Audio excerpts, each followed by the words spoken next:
जय माता दी सभी भक्तों को। आप सभी भक्त मेरा प्रणाम स्वीकार करें। स्वागत करता हूं आप सबका आपके अपने YouTube चैनल स्पिरिचुअल मोटिवेशन में। आज हम बात करेंगे कि कैसे पता चले कि हमारे देवता सिद्ध हो चुके हैं या नहीं। तो सबसे पहले तो सिद्धि जो होती है उसके बारे में आपको समझना पड़ेगा। सिद्धियाँ जो अष्ट सिद्धियाँ होती हैं वो नहीं होती। मैं पहले भी कई बार बता चुका हूँ कि अष्ट सिद्धियाँ जो बजरंगबली जी के पास थी वो अलग है और हम जो मनुष्य सिद्धियाँ करते हैं वो अलग होती हैं। हमारी सिद्धियाँ हमारे जाप पर निर्भर करती हैं। हमने जितना जाप किया है उतनी प्रबल हमारी सिद्धि होगी, क्योंकि हमारा मंत्र ही देवदूत के रूप में कार्य करता है। वो दूत ही उस देवता का स्वरूप ले लेते हैं जिसकी भी आप तस्वीर सामने रख के जाप कर रहे हो, जिस भी मंत्र का आप जाप कर रहे हो। उदाहरण के लिए अगर आप बजरंगबली जी का जाप कर रहे हो तो आपका जपा हुआ मंत्र ही बजरंगबली का स्वरूप लेके आपके सामने आ जाएगा। तो वो होती है सिद्धि। अब सिद्धि कितनी प्रबल है ये सामने वाले के जाप के ऊपर है। अब कैसे पता करें कि आपका देवता सिद्ध हो चुका है, या जिस भी देवता की आप जाप कर रहे हो, जिस भी देवी का आप जाप कर रहे हो वो सिद्ध हो चुके हैं कि नहीं हो चुके। तो इसका सीधा सरल उदाहरण मैं आपको बताता हूँ।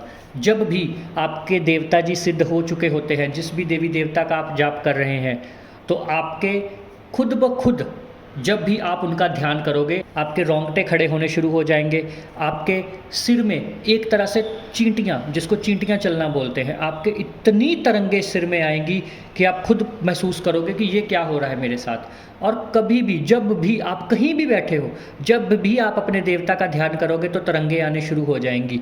कई बार जब आप मंदिर जाओगे तो सामने वाले जो पुजारी या जो भी बैठे होंगे, पंडित बैठे होंगे, वो आपको बता देंगे कि आपका जाप अच्छा चल रहा है, आपका ध्यान अच्छा। लोग आपको खुद बताना शुरू कर देंगे, आपकी आंखों से पता चलना शुरू हो जाएगा कि आपके देवता सिद्ध हो चुके हैं। लोग आपको बताएंगे कि आप कुछ तो अलग कर रहे हो, आपकी आंखों का तेज बताएगा। नकारात्मक ऊर्जा वाले इंसान आपसे दूर रहने लगेंगे, आपके पास आकर कोई भी गलत तरीके की बात नहीं कर पाएगा। ये सब कुछ मेन लक्षण होते हैं। दूसरे, जब आपको स्वप्न में बार बार दर्शन होने शुरू हो जाए तो समझ लीजिए आपके देवता सिद्ध हो चुके हैं। जब देवता खुद आपको अपनी तरफ खींचे, जब देवता खुद आपको अपनी तरफ लेके जाए, अब आपको बार बार जाप करने में, पूजा पाठ करने में बहुत अधिक मन लगे, आप बैठो तो 5 मिनट के लिए, उठो तो 2 घंटे बीत चुके हों, तो आपके देवता सिद्ध हो चुके हैं। आपका अलग अलग तरह से जब भी आप देव कार्य करो, जब भी आप कहीं मंदिर जाने की कोई भी बात करें, या भगवान की कभी भी कथा हो रही हो, कोई भी बात हो रही हो, आपका मन एकदम से प्रफुल्लित हो जाए और एकदम से आपका मन करे कि नहीं, मुझे तो भगवत प्राप्ति करनी ही करनी है, तो ये समझिए कि आपके देवता सिद्ध हो चुके हैं। जब भी आप किसी के लिए प्रार्थना करो, कोई बीमार आप देख लो, आप उसके लिए वैसे ही प्रार्थना कर दो और वो ठीक हो जाए, आपके मुख से निकली हुई वाणी पूरी होनी शुरू हो जाए, तो समझ लीजिए आपके देवता सिद्ध हो चुके हैं, आपका जाप सिद्ध हो चुका है।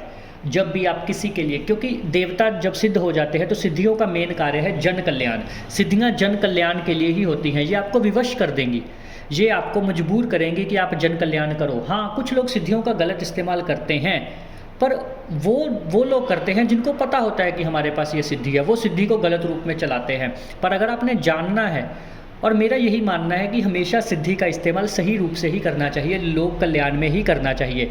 जब आप किसी के लिए जाप करोगे, किसी का नाम लेकर मन में ही संकल्प करके, क्योंकि उसमें विनियोग की ज़रूरत नहीं पड़ती, फिर जब आप मन में ही संकल्प करके जाप करोगे किसी के लिए तो वो ठीक हो जाएगा, उसके काम बनने शुरू हो जाएंगे। आपने किसी को ऐसे ही आशीर्वाद दे दिया या बोल दिया कि तेरे पे एग्ज़ाम्स में अच्छे नंबर आए, उसके अच्छे नंबर आ जाएंगे।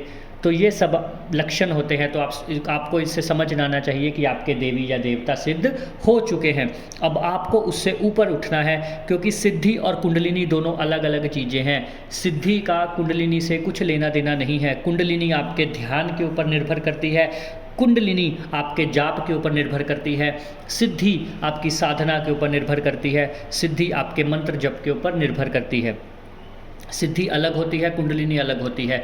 सिद्धि आपकी कुंडलिनी को जागृत कर सकती है। अगर आप जब भी आपके देवी देवता सिद्ध हो जाते हैं, अगर आप उन देवी देवता से अर्जी लगाओगे कि हे प्रभु मेरी कुंडलिनी शक्ति को जागृत कीजिए, तो आप देखोगे कि वही मंत्र आपकी कुंडलिनी की तरफ काम करना शुरू कर देगा और आप ध्यान एकाग्र होना शुरू हो जाएगा और आपका अधिक से अधिक ध्यान में अर्घ में उन्नति होनी शुरू हो जाएगी।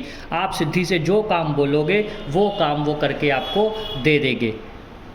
ये होता है देवी देवता की सिद्धि। जो भी आपने मंत्र जाप किया है ये उतनी ही प्रबल होती है। अगर आपका मंत्र जाप कम है तो आपकी सिद्धि कमज़ोर नहीं कह सकते, कम प्रबल होगी। पर अगर आपका मंत्र जाप बहुत अधिक है तो आपकी सिद्धि इतनी प्रबल हो जाएगी कि वो किलोमीटर दूर से भी आपका काम कर देगी। अपरा अपरा सिद्धियाँ होती हैं, ये अलग अलग विषय है। कुछ भूत प्रेत या डाकिनी शाकिनी पिशाचनी की सिद्धियाँ होती हैं, कुछ अप्सराएँ सिद्धियाँ होती हैं। ये सब निम्न कोटि की सिद्धियाँ हैं, इन्हें नहीं करना चाहिए साधक को। ये साधक के द्वेषों को बढ़ाती हैं। जो दोष होते हैं हमारे, जिसको काम क्रोध मद लोभ कहते हैं, ये उन चीज़ों को बढ़ाती हैं, क्योंकि ये तामसिक सिद्धियां हैं, ये उन्हीं से प्रकट होती हैं। पर अगर आप लोक कल्याण, जन कल्याण और भगवत प्राप्ति करना चाहते हैं तो आपको उच्च कोटि की सिद्धियां करनी चाहिए।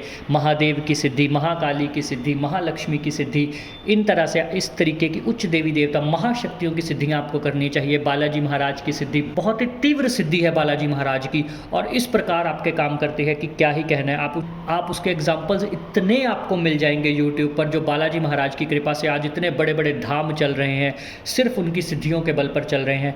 तो सोचिए बजरंगबली महाराज में कितनी ताकत होगी। तो सिद्धियों का एक ही लक्ष्य, आपको अगर सिद्धि प्राप्ति करनी भी है तो आपका एक ही लक्ष्य होना चाहिए कि सिद्धियों के द्वारा आप सिद्ध को प्राप्त करें। आपने सिद्धियां कर करके इतनी सिद्धियां कर लेनी है कि आप सिद्धियों की मदद से उस देवता को प्राप्त कर ले, क्योंकि सिद्धियां आपके मंत्र से होती हैं और देवता अलग होता है। ये बात याद रखिएगा, देव अंश और सिद्धि में बहुत फ़र्क होता है। देव अंश आपको देवता प्रदान करते हैं, आपकी भक्ति से खुश होकर सिद्धि आप खुद प्राप्त करते हो अपने जाप के ऊपर, अपनी मेहनत से, अपने दृढ़ निश्चय से, और आपके काम करती है सिद्धियाँ। देव अंश आपकी रक्षा करता है। इस प्रकार कोई भी बड़े से बड़ा तांत्रिक आपके ऊपर मारण क्रिया करे, अगर आपके पास देवअंश है तो आपका बाल भी भाका नहीं हो सकता। अगर आपके ऊपर भगवत कृपा है, अगर आपके ऊपर नाम का सहारा है, अगर आपको उस नाम पे पूरा विश्वास है और देवअंश आपके साथ है, तो आपका कुछ भी बाल भी भाका नहीं किया जा सकता। कोई भी बड़े से बड़ा शत्रु हो, आपके काम खुद ब खुद बनने शुरू हो जाएंगे। ये मेरी आज की वीडियो थी कि आपको किस प्रकार पता चले। कुछ लक्षण मैंने आपको बताए कि सिद्धियाँ कैसे पता करें आपके देवी देवता सिद्ध हो चुके हैं। अगर आप पूर्ण विश्वास करना चाहते हो तो आप अपनी चेकिंग करवा सकते हो। चेकिंग में ये साफ पता चल जाता है कि किस देवी देवता की आपके पास सिद्धि और वो कितनी प्रबल है, और आपको कितना अधिक जाप करने की ज़रूरत है, या अभी आप दूसरों का लोक कल्याण कर सकते हो या नहीं। तो आपके उज्जवल भविष्य की कामना के साथ जय माता दी, जय माता दी, जय माता दी।